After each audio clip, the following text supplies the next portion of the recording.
Hey you guys, recently I left Shanghai to make a last-minute visit to my home country, New Zealand, after our Prime Minister announced everyone returning there from overseas will need to quarantine for 14 days. I knew from that announcement that things would only get worse in terms of flights between Asia and New Zealand, so I made the decision to fly home ASAP and check out their new measures. Because direct flights between China and New Zealand were stopped weeks ago, and because most countries and regions I could transit through wouldn't allow me to enter because of having been in mainland China, I was forced to transit through Japan's Narita Airport in Tokyo.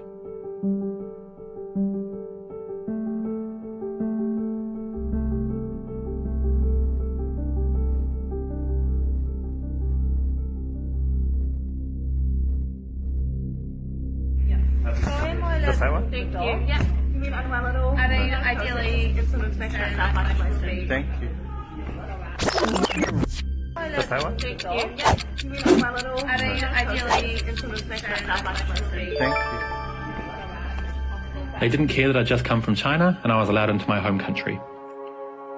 I kept my mask on and flew south to a small town called Blenheim, where I would stay in isolation in my dad's house.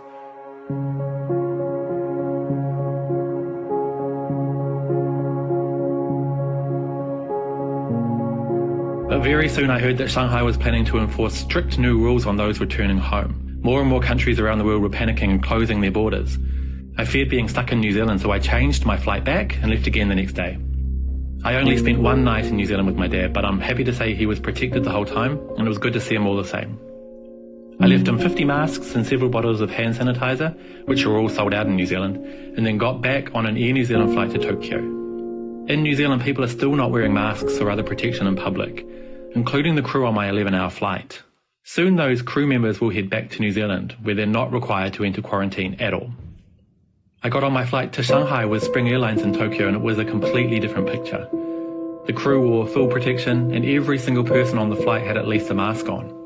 When I arrived in Shanghai, I experienced the measures being taken to stem the flow of COVID-19 back into China.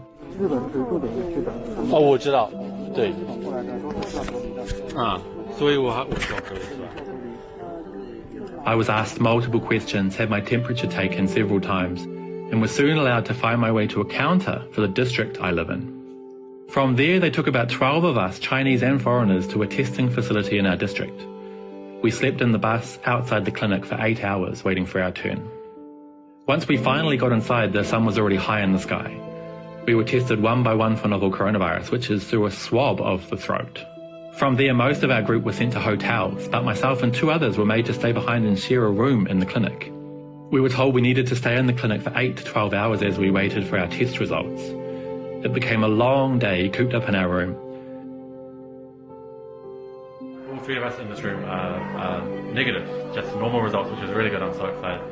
So now we're organising going home. There's a bus on the way here to take us. So we're still considered in quarantine here. We're still, even though we're negative, we're not allowed to freely leave.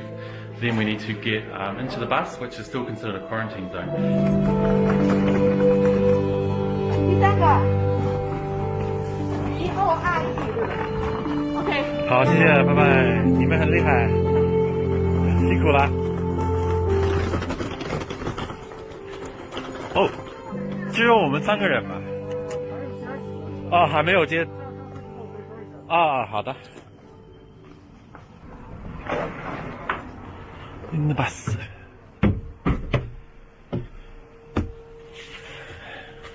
After that, we were finally taken home in that same quarantine bus, one by one, followed by police.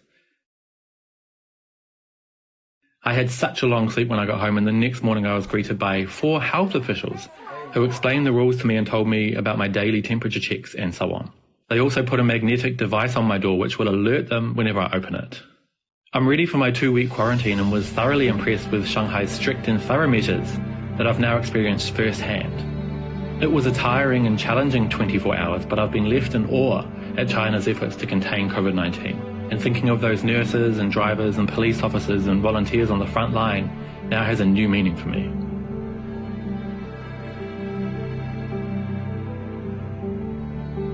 My home country, New Zealand, on the other hand, is woefully unprepared, and I suspect things there will very soon spiral out of control.